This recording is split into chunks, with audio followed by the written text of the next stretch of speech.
What's up, guys? David DeSell here, your host of the Business with the Boys podcast. And in today's episode, Landon and I had an opportunity to sit down with Chris Shihadeh, who is a seasoned entrepreneur and the president of Skylab Digital, which is a performance marketing agency specializing in lead generation for Medicare and insurance companies. With deep expertise in media buying across platforms like YouTube, Facebook, and Google search, Chris helps some of the biggest names in insurance scale efficiently and compliantly. He's a serial entrepreneur. He has built and scaled multiple companies and earned recognition on the Inc. 5000 list and has been a featured guest on several business podcasts, including now Business with the Boys. So with that said, let's dive into the episode and learn from Chris. Whoa. Who knew I would make it this far? They hated, they never believed me. Yeah, I would never drop the ball. I know I make it look easy.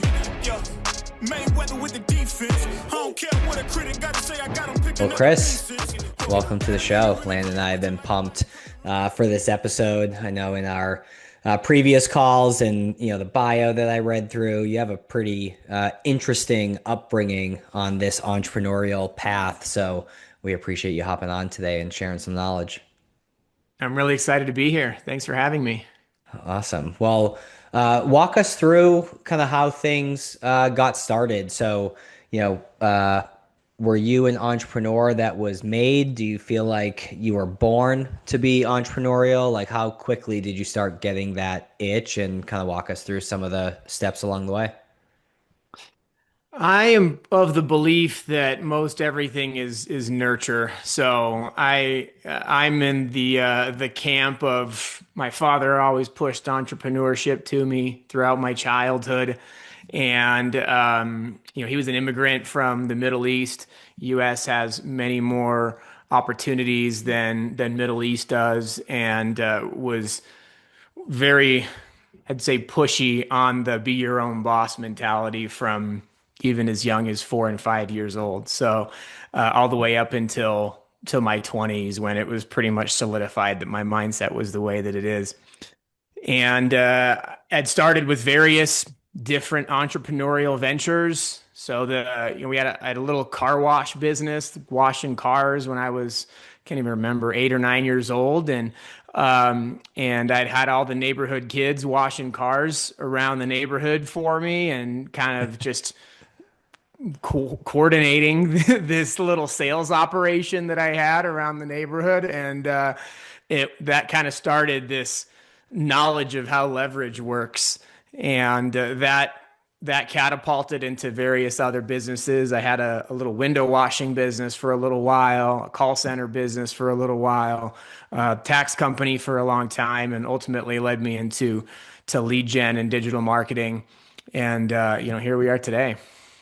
Sweet. Well, thinking back to, 8 years old or so when you started the car washing business, were you like knocking on doors? Did you pass out flyers? Like, how'd you actually generate some interest? What was the and lead gen intrigue? then? Yeah, the lead gen is using your 8-year-old charm, going knocking on doors and saying, "Hey, can I wash your car for $5?" And kind of, I don't know if you're guilting them into having you to washing their car, right? Because in retrospect, it probably wasn't a great car wash. But now at the same time, I also look at all the kids that are, especially the younger kids, like less than 12 or 10, that are out selling lemonade and trying to work at it. I'm always trying to go support and support that entrepreneurial journey of, hey, you know what? I can spend some time here to be able to put together a product, and somebody's going to pay for it. I think it builds a lot of really good character. So I'm a big supporter and things like that now. But yeah, I do the same thing. Back then. I see the little kids at the stand at the golf course, right, that have collected all the balls out of the pond, and it's like, I've got more golf balls than I damn sure need, and you still got to go over and buy the golf balls from them, right? Encourage them to keep it up. 100%. Exactly, right? I mean, I think it motivates them to continue wanting to do things. And for 5, 10, $20, it's worth it to have another entrepreneur in the world, in my personal opinion. Amen. Typically as people get older, they get, better and better at sales. They get, higher closing ratios over time. And I have no data to support this next comment, but I'm willing to bet that from 8 years old, door knocking at that age compared to door knocking when you're in your 20s or 30s, your closing ratio probably gets worse as you get older because you lose the Guaranteed. cuteness factor. Yeah. The hustle I know that I I don't could know put for on as an sure back 8-year then, old. but I want to say we were batting 80% or better. Oh yeah. So, That's funny. you got to be a real jerk to turn away an 8-year-old for $5. You know what I Yeah, Yep. mean? that's funny. So have you ever had as I call it, like a real job where you worked for someone, or have you always been entrepreneurial to the extent where you were like anti-typical 9 to 5? No, I had lots of real jobs too. Entrepreneurship is a journey that often doesn't pay very well. And so, growing up in high school, I mean, I worked at countless jobs from Target to fast food to sandwich places um I didn't I had to earn everything. My parents made me pay for anything I wanted. So if I wanted to buy a GoPed, I remember one summer and I had to go work and earn $800 at the time, which seemed like 100 grand for a 13-year-old kid. I'm like, how can I possibly make that much money? And all summer and working two little odd jobs, and I made 700 or 800 bucks or whatever the heck it cost, and was able to buy this.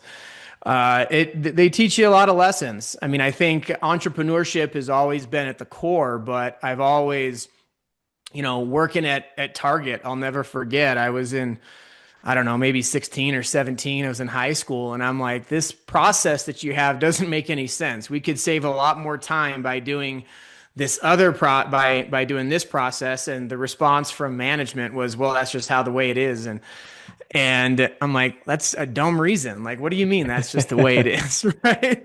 And so, and I can't remember what the process was, but I just remember that feeling of like, all right, in corporate America, you're going to have to follow these chain of command that oftentimes doesn't make sense unless you do an entrepreneur and you can control whatever, your own destiny in that sense. What was your first like legit business? And I say that because when I was in high school and college, I had a boat detailing and repair business that my friend and I did in the summers. But it was like off the books, not registered, et cetera. And I'm sure your car wash was similar to that. But what was your first legit business, and how old were you, when you took that leap of faith? Probably my tax business. I started a company called Zip Tax. It was tax negotiations for people that were in IRS debt, and that I had a partner. He was an attorney, and I was a sales and marketing background, and I was probably 24 at the time, and at that point, I had done okay in various businesses, but this was like my first real. We had a nice office. We had 30 to 50 employees at any given point, and we were spending pretty significant dollar figures on TV and radio ads for our lead gen, our marketing, and a full back end. We had attorneys on staff and all that. So that was probably the first real company that I'd say was kind of taught me a lot of really important lessons. I think in your mid 20s and early 20s, it's hard to understand. Like for me, I definitely had an ego the size of the sun, and you think like, oh, cool, I'm the owner of this company that you're not really making that much money. And so it's just the fact that we have a really cool office that your buddies can go to and they're all working at, the restaurant or whatever. And there's the learning lessons I feel like I didn't really take until my later 20s when I'm like, oh, if I had done that differently, it would have been much, much different. But easier to, look back in retrospect and say what you should have done. But yeah, I think to answer your question, that was a long-winded version of saying my tax business. You brought up a good point that I've struggled with in the past. I'm sure Landon, you could say the same, and a lot of people struggle with is suppressing their ego so that they can actually learn and improve and progress. Do you remember back at the inflection point when you had a realization of like, okay, my ego's big. I'm only going to get to a certain point if I don't suppress that. Um, and like, what'd you do to work on that? Because that's something that people commonly struggle with. I think you have to hit a very low point. I don't know if rock bottom needs to happen, but it needs to be a low point that is a punch in the face from the world. And there is no learning lesson like a punch in the face. And for me, when I left ZipTax, I started my digital marketing company, which was not a lead gen business like I have today. I was trying to, hire clients from any industry and pitch them on why I should run Facebook ads for them. And I started realizing that these guys all want to pay $500 a month for 30 hours worth of work. And I'm like, wait a second, this doesn't make any sense at all. I'd make more money trading hours at Starbucks than I would on this business.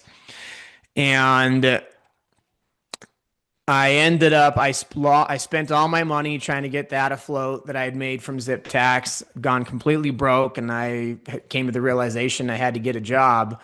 And I was like, all right, well, this sucks. I'm not as good as I thought it was. I'm, clearly not a very good business owner. I'm not a very good marketer. I'm not very good at anything. And I went and got a job. And you start getting really down on yourself that first or second day of working at this job, and can't remember, it was selling some stupid product, but my first or second day, I got a call from an old buddy that said, "Hey, are you still in lead gen?" And the salesperson in me goes, "Yeah, of course."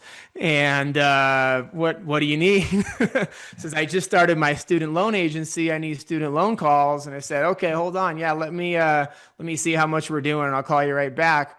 I called a buddy of mine that I knew was generating student loan inbounds, and ended up got that campaign started by the next day, and I quit like 3 days later. They started spending 10 grand a day in within a week, and just catapulted my next phase of business career into lead gen.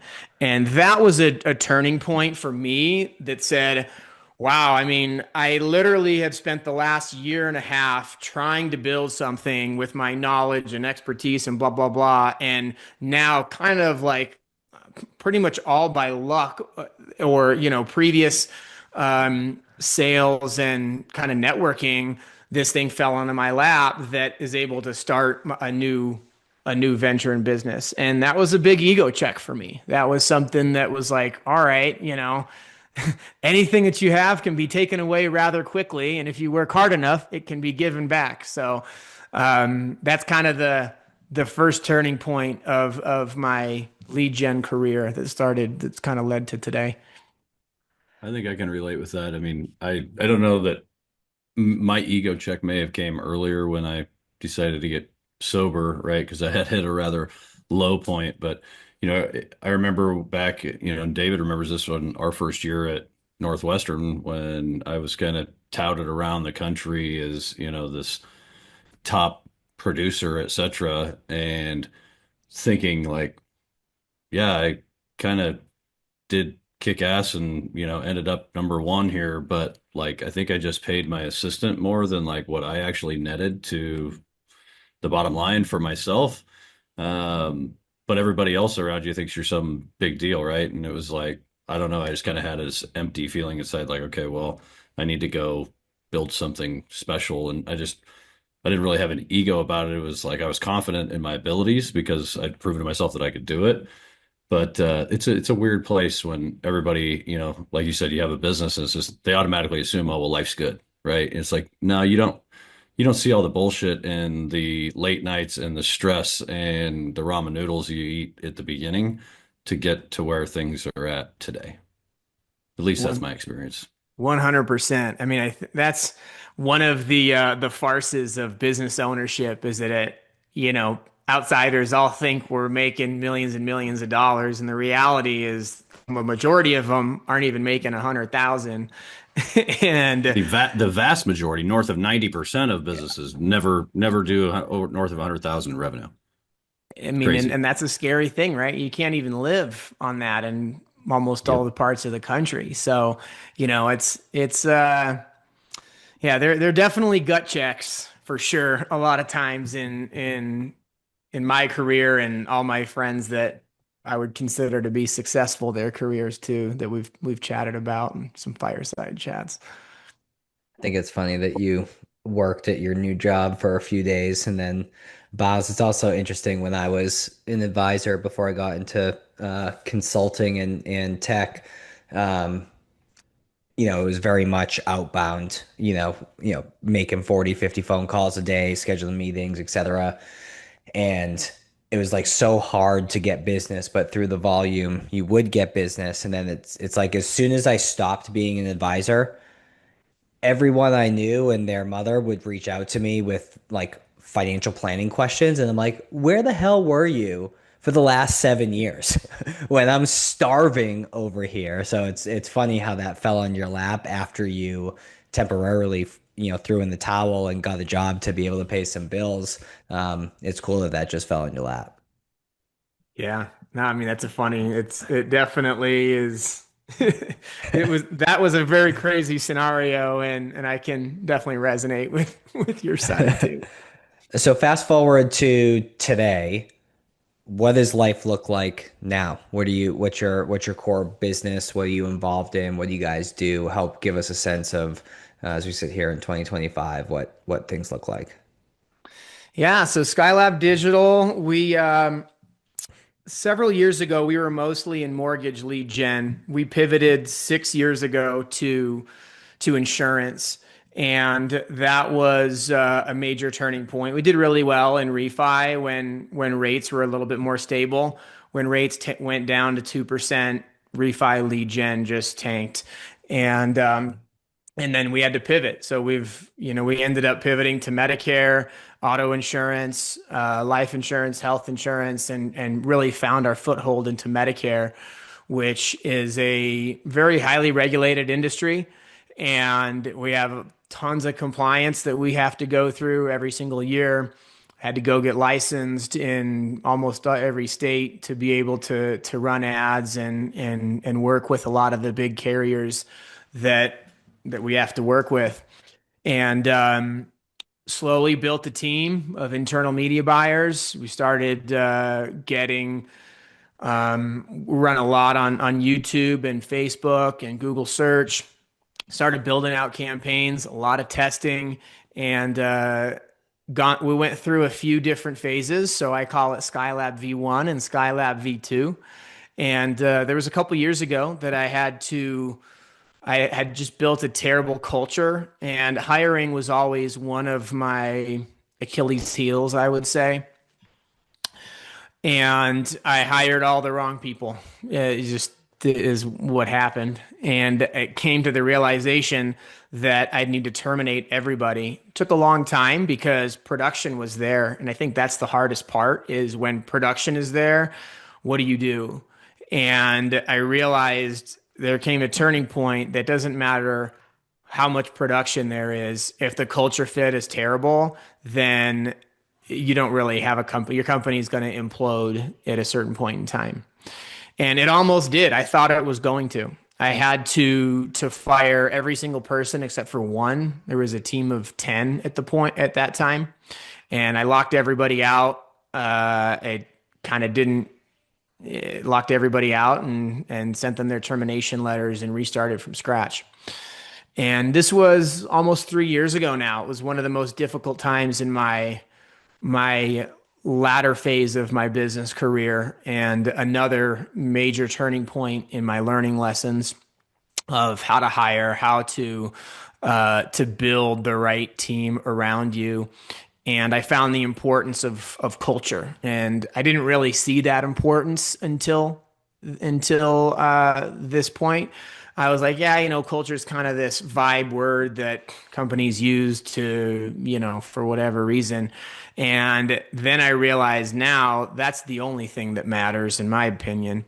And when I hire people, it's always, look, I can teach you the skills. Like, right, we're good enough now. I can show you how we do things, and you're either going to catch on or not. But I can't teach a culture. I can't teach what type of person you are.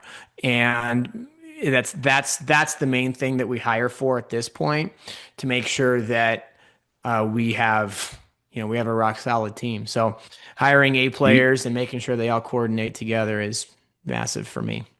Chris, do you use like an upfront assessment like the Colby or any of those to kind of help you dial that in, or what's your process there look like? Because I would agree with you 1000%. I mean, it's taken us years to get the culture and team right on the wealth management business that I've got. But once it's going and humming, it's a beautiful thing. Agree, 100%. Before in Skylab V1, I didn't do any of that at all. It was all performance. After that, my wife, who's also a very successful entrepreneur, was like, you need to get Predictive Index. And she'd used Predictive Index for her call center in the past. And it's 2 questions, but it tells you at their core how people are. And I've done Colby. I'm in my entrepreneur peer group. I've done a lot of the assessments myself personally. I went with Predictive Index for my team just because I understand it. My wife understands it well, and now I can go say, hey, this person's an artisan. What is this going to be a good fit in this role or not? And she's just a mastermind at saying, yes, this is going to be great, but here's what you have to keep an eye out for, and here's how you have to coach, and blah, blah, blah. But yeah, we use Predictive Index. That was an absolute game changer on my rehiring side of when I rehired everybody, and still use it to this day. So 3 years ago, you were at 10 team members, down to one, and then you rehired. What's the head count currently? Now we are at 11. 11. Beyond the predictive index, what else, because we've all heard the saying, we should be slow to hire, quick to fire. And usually when we start off in running a business, we do the opposite. We're quick to hire and slow to fire. People just kind of linger. And it, in turn, as you experienced, as we've all experienced, hurts the culture. But beyond the predictive index, what else did you do during the sourcing or interview process to make sure that you were building the right team the second time around? Well, people that come from referrals, I find are a lot better as long as they fit the criteria of what you're looking for. I found referrals from people or industry professionals to be a lot better than going off of Indeed and just hiring a resume. With that said, interviewing is a skill, and it's something that I don't think anything other than experience can give you, and trying to sift between the lines of what they say and what they actually mean, because the interviewee, their main job is to get the job. So they want to give you the answer that you want to hear in order to hire them almost every time, right? So kind of asking questions that there isn't a right or wrong answer, and to really kind of learn what type of person they are, I find are the most valuable. ChatGPT and different things like that have helped a lot, like with, kind of given me ideas of how to ask right better questions versus just like a blank sheet of paper. And but I was asking, years ago, I was asking the same dumb questions and everybody would give me the same dumb answers. And it said, okay, great. This is, you don't have any clue what type of person they're going to be when they hire. And but I still think, I mean, it's a difficult task interviewing, but I still think if they're 75, 80% of the way there, I usually give them a job for the test and see how it does. Because in our space, it's not a high success rate in a lot of roles. And firing is also super important and a skill to learn how to do, and was something I did not know how to do a long time ago. It's the least fun thing, in my opinion, of being a business owner, but it's one of the most important to make sure you have a well-oiled machine. And in the media buying world, you don't really know that if they're going to be successful in building creatives and testing things and putting together concepts until you actually run it. So if they fit the culture, then I usually give them a test, unless they're like, look, these guys don't, they're definitely not going to work. So I usually give it a test, and I'm now of the very short leash mentality. So within 30 days, sometimes, like always 60, but within 30 days, if I don't see progress, and I'll tell them, hey, look, like you have 30 days to really, like, you don't have to be profitable, but you have to make progress enough to where I could see that in the next 60 or 90 days, you're going to be profitable. And if not, then hey, we can just part ways, and that's fine. It's I like the idea a lot around giving them sort of like a test project to test them out first before officially hiring them. And I was hoping for, which I wouldn't be able to do, I was hoping for like, well, here's my 4-step interview process that I developed, as a result of what I learned. But you're spot on. Like, it's a skill that just takes time and takes a lot of bad hires to learn from. I remember part of my role when I was an advisor was running our new advisor development program, which was a combination of like interns joining as well as first year advisors joining the company. And I did it for 4 years. And first time it was like, I thought I was going for a cultural fit, but I realized I just hired like a bunch of bros who didn't really want to work. So as a result, our team's production was like 300 and something out of 350 offices in the country. But then as we got better on hiring, we got better on culture. By the 4th year, we were #1 in the country just with those two shifts. Everything else stayed the same. But I would have never known how to do that if I didn't mess up at the beginning. So it's very, very interesting, or not interesting. It's very accurate that you just need practice to get good at it. It's tough to abide by a certain interview process and expect it to work perfectly right out the gate.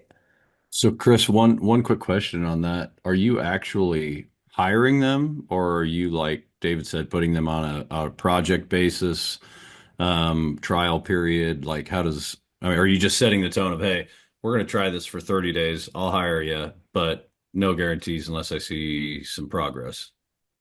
Yeah, usually we do a short-term 1099 contract out the gate. And then, because a lot of our employees are around the country, and it's a lot of work to go set up W-2s and everybody, and then they only last for a month and a half or 2 months, and I fire them, then I got to go cancel all the stuff in whatever state they are. So I want to make sure that there's some level of success here before I put them on W-2 and get them health insurance and all that type of stuff. So yeah, it's been fine with running a 60-day 1099 for X%. Usually I do it notably less than what their W-2 is going to be. And then that's kind of a probationary period. So once you pass probationary period, and I make it very clear, you don't have to be in the green, but it has to make progress. And that's really what I look at is, we have to be making headway to get into the green. And by 90 days, you should be in the green. But usually I find 30 to 60, like I can have a pretty good gauge of whether or not they're going to make it in the long haul. I like that. I don't know too many people that do that, but I think that that makes sense for a lot of people to be able to, it's kind of like test driving the car before you buy it, right? Because it's a hell of a lot of work to onboard somebody. And, you know, for us, it's, you got to get them all seats on your software and pay for that. It's like, it's capital intensive and labor intensive. So that's a good approach to that, I think. Yeah, I mean that I didn't think on that side. I mean, it's very capital intensive too, right? You're looking at all these things and all the outside elements other than their salary. Like, look, we're spending ad dollars on you that we know is going to be a loss, right? So you're going to spend 20 grand in the the first 2 months and only make 10. And so that's going to be minus 10 on top of whatever your salary and your seats and all that stuff that we're paying for on your software. So yeah, I mean, all these things add up, and I think figuring out that's the process that I've liked, which was 60 days. Some people do a little shorter. A lot of people just hire and hope for the best. A lot of people in our industry don't even do W-2. So I think that's one of our big our positives is that we have 401ks and kind of a little bit more stable environment for long-term employees. But yeah. Sweet. What about sort of hard right turn in this company or other companies that you've had?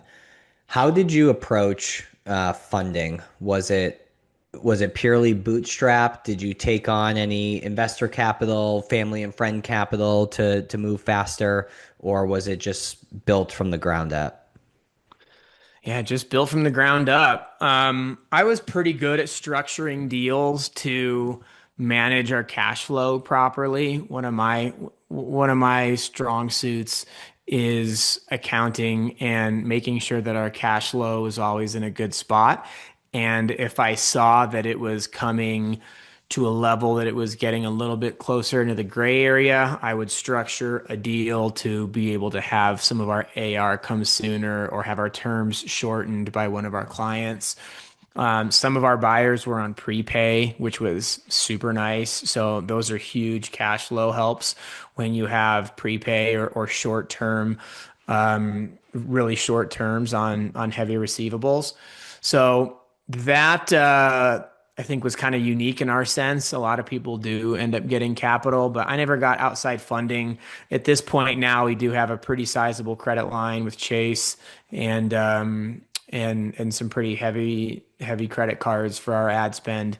All the credit card companies love dealing with media buying teams like us because we spend a lot, obviously. When was the last time you actually paid for a flight with all those points? I know. I mean, I pay for my family's flights and my friends' flights. I mean, yeah, we have a lot of points, that's for sure. I could buy a house with our points. Well, I know who I'm especially, calling next trip. well, I was gonna say, especially, if your first client was, uh, spending 10,000 a day, I can't imagine. Actually, maybe that's a good question. How much ad spend do you guys manage now? This time of year, we're spending about 40 to 50K a day. Busy times of year, we spend 150 to like 100 to 300,000 a day. Damn, it's a lot of volume. A And that lot of actually kind volume. of leads me to one of my next questions. So I can't remember if it was in your one pager or in our intro call, but I believe that you're at about 2 million in revenue per employee, running a very, very profitable shop. So certainly correct me if I'm wrong, but if I'm right, how have you been able to, for lack of a better way to put it, squeeze that much productivity on a per employee basis? Because that's unheard of. Yeah, I mean, my mindset is what can I automate? And try to automate everything. I go try to see what in our day to day the team has taken a long time doing and how can we automate that process and build out software. And so a lot of it is our tech stack to be real time decisions. our automated system for turning ads on and off consistently, um, and how easy it is to build landing pages and sites. We have a lot of technology that we've built that can automate things like that. And then I think one of that in our industry specifically is a little bit unique.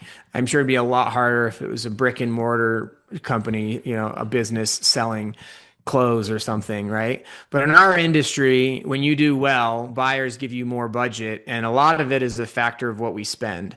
And so there isn't that much more work spending 5K a day than spending 20K a day. It's not like it increases 4x the amount of work. It does increase a little bit, and there is usually a max that each media buyer can manage. But I try to hire really skilled people that can manage 80 plus $1,000 a day in ad spend. And a lot of people, typical agency media buyers, they're managing $800 a day, right? So that it's a different animal, a different beast. And I think when we hire agency people, they're like, holy smokes, this is so much going on. I have 5 ad accounts and each one is spending $5,000 each. Like, how the heck how do I not lose all this money is really what the mindset is. It's something that I think it's kind of comes a little bit with an asterisk, in that our business, like our team can spend a lot more money per employee with a little bit less work than some other businesses. But I mean, we still have a rock star team. You have to hire A players. That's the reality. And if you have too many B players or enough or C players, then you're not going to be able to manage that type of revenue with that few of employees. You're going to have 3x, 4x the amount of employees. And I know plenty of them. Some of my friends, they have 50 employees with less revenue than we do. And we're like, dude, what?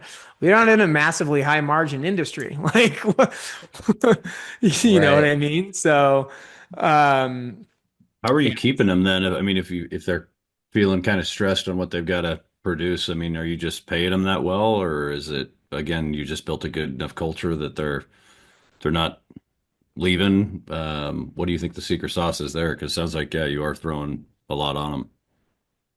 yeah, I think we have a lot of flexibility in our business. And so, we can work, like, my marketing director is going to be in Europe for 2 weeks, working fine, but working in Europe for 2 weeks, and has the the freedom to do a lot of those type of things that you can't do in a lot of businesses. You either have to take PTO and not run your campaigns, or you can't go, right? And so we have a lot of flexibility in that sense. And yes, everybody makes really good money. So, I mean, that also helps too. I think there's a number that I don't think I'm going to share, but there's a number that's a pretty large number that if people are making that amount of money, they're not going to go anywhere, because it's too hard to get past that. And yeah, go ahead. I was just gonna say, you're going down the path that I wanted to ask. Um, I'm curious to know how, because I would imagine, and correct me if I'm wrong, but they're paid their W-2 salary, but then you probably have some sort of performance-based incentive structure. And I'm curious to know a couple things about that. Number one, how are you incentivizing them? Like, what are the key metrics that you're tracking? And I'd also be curious what percentage of the incentives end up making up their overall compensation. Got to be high, right? Yeah, great question. It's definitely high. It's notably more than their W-2. So we offer a commission on GP, on gross profit, which is our ad spend, our revenue minus ad spend minus usage fees.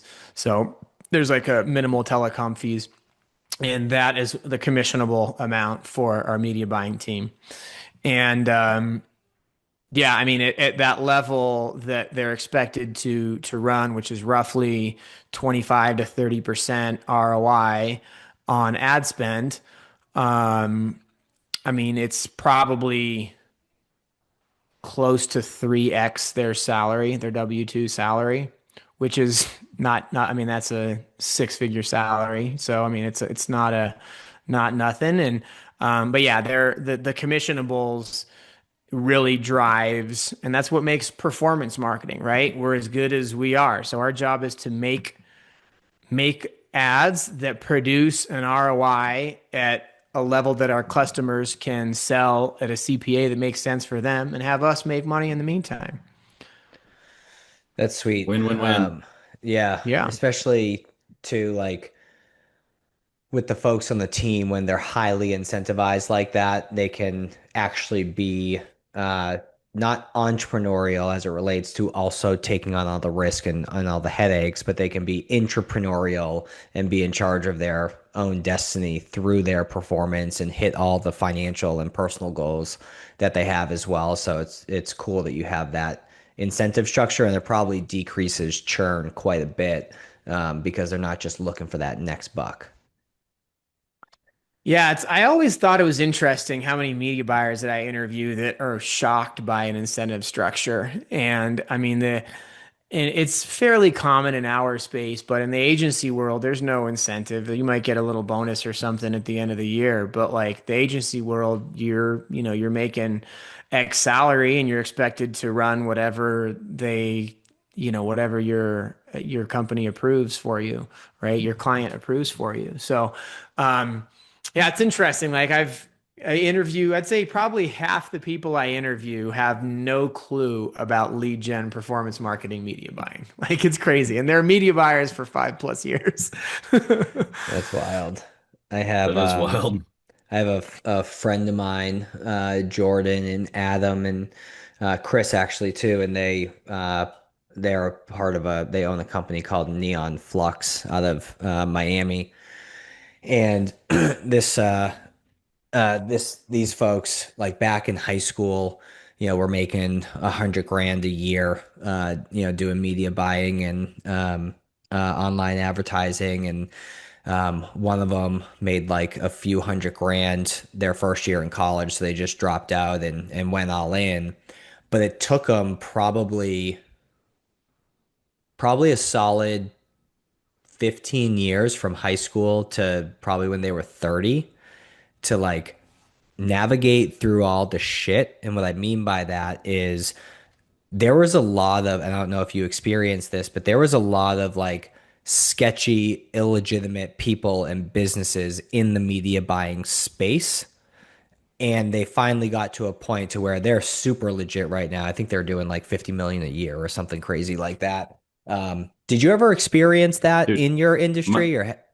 my wife used to work for one of those companies when she was in California. Like they legit, these guys were making hundreds of millions of dollars by stealing like Willie Nelson's face and putting it on an ad Yeah, and then you'd and then like getting cloak people to it so you couldn't subscribe. see it or something. Yeah, and then they'd get people to subscribe and then they couldn't figure out how to like unsubscribe for like the $10 a month that the weed relaxant thing, or like they would do weight loss shit with like certain people. And these cats, like, I think the one's still doing it. Like she said, it was sketchy as hell. Yeah, what's your experience with that, Chris?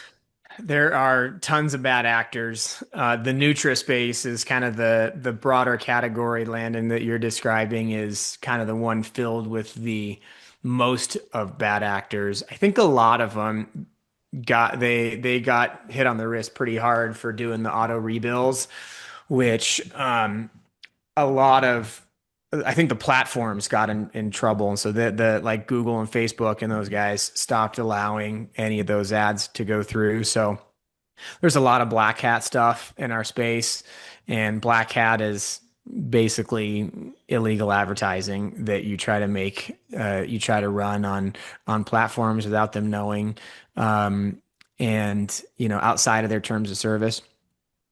But yeah, there's still, even in Medicare, there's a lot of really unscrupulous media buying teams that are running stuff that you just should not run. And sometimes it feels like it's a race to the bottom, with trying to keep up with the costs, the cost per call that some of these really ultra aggressive media buyers are running. And you're like, who's taking this stuff? Like, who's willing to take these phone calls? The reality is, they just lie. You're just like, oh, here's what's actually running, and then you run something else and you generate a call for $5, and you're like, dude, there's no call that can be generated for $5 in our space. And if it sounds too good, it usually It is. is. And these smaller agencies, a lot of them, they don't really care. They want to try to turn a profit as quickly as possible. And, it's funny. You mentioned some of the deep fakes. Last couple of years in ACA specifically was like deep fake central. So Steve Harvey had an ad that was basically throwing out $6,000 cash cards to people, and they used Steve Harvey's face and voice. Taylor Swift had one, and It's you can't wild. find these people. Yeah, it's wild. Yeah. It's so wild to see some of the stuff that was running. Massive lawsuit to the biggest buyer, to Enhance Health, last year, that I think they shut the whole thing down. But yeah, it was definitely, I mean, that's something we have to deal with. That's our space for sure. Is Well, there's 40% of them are doing shit they aren't supposed to be doing. well, it also gives you an opportunity to serve as a breath of fresh air, I would imagine, to the folks that you work with, if they've worked with or had conversations with those folks, because you can sniff out someone who's mad sketchy, but um how should I put this? Your desire for a quick win and want to believe what they have to say can oftentimes overshadow that sketchiness that you sniffed out early on. But with that said, I guess as we start to wrap up here, I'm curious to know, regardless of the vertical that you work with, what are some of the best practices as it relates to performance marketing that you talk to your clients about, of like, hey, here's what makes us different. Here's how we're structuring this. Here's how we're structuring that. Like, what are some of those, high level best practices when doing performance marketing? So it's constant creative testing, constant, like, not knowing, like, all the ads that we put out. I stopped thinking, oh, I think this is going to be the best one, or oh, I think this is going to be good, because you let the data do the talking. And um, when we run campaigns, a lot of it is just creative churn. You find which ones work the best, and you let it run for as long as you can, as long as it resonates with the audience. I'd say that's probably the biggest one. Um, the next is just continue the relationship building process. And in the remote world, it is more challenging to, you're on Zoom calls here and there with your clients and whatnot, but nothing beats face to face, and getting out to conferences, getting out to meet them in person, and keeping that buyer side of the funnel. So in our space, you have two sides, right? If we don't have the buyer side of the funnel and the lead gen side of the funnel working, then it's going to be a rough a rough go. And I think keeping both sides of the operation really healthy are the most important. Those are the two strategies that I personally like the most. Love it. Um, One question that we ask all of our guests, and it's our way of like distilling a reading list for folks. Is there a book that you've read or listened to throughout your life or career that has had a notable impact on you? Yeah, several. One that I'm actually going to have my team all read. It's Five Dysfunctions of a Team by Yep. Patrick Lencioni. It sounds like you guys know that one. Yep. All Lencioni's books are great. But that particular one, I think, is a really strong one in understanding how team dynamics works. And that was a book that really shaped. I read that after I had to terminate everybody, and one of those coaching things that oh shit, I wish I would have read that a year prior. But yeah, that one, I think every entrepreneur should read that book. It's a short one, excellent book, excellent read. Love it. Yeah, I've read that. I think I may have this wrong, but I think it's a red book cover. Yeah, I'm looking back there at my color-coded bookcase. It's back there over my right shoulder. I love it. I love it. Sweet. Well, Chris, if folks want to follow along with your journey, if there's someone listening who wants to do some work with you as it relates to your core offering of performance marketing, where can folks find you? Where can they connect with you? Yeah, check out our website, skylabdigital.com. You can find me on LinkedIn, Chris Shihadeh, that weird pronunciation that you see on the screen here, Shihadeh. Yeah, happy to chat. I love talking business. So if anybody wants to chat or learn about what we do a little bit more in detail, happy to chat with you. Sweet, dude. Well, for everyone tuning in today, we appreciate your time and attention as always. Landon, always a pleasure hanging out with you. And Chris, good to see a friendship start to form, and appreciate your time today. Yeah, congrats on the success, brother. It's been fun having you, and great story. Thank you so much. Yeah, Landon, David, it's been a really fun time. So thank you for having me. Of course. Take care. See you later. Whoa. Who knew I would make it this far? They hated, they never believed me. Yeah, I would never drop the ball. I know I make it look easy. Yeah, Mayweather with the defense. I don't care what a critic got to say. I got them picking up the pieces. That to me, you really playing with your life. I'm about to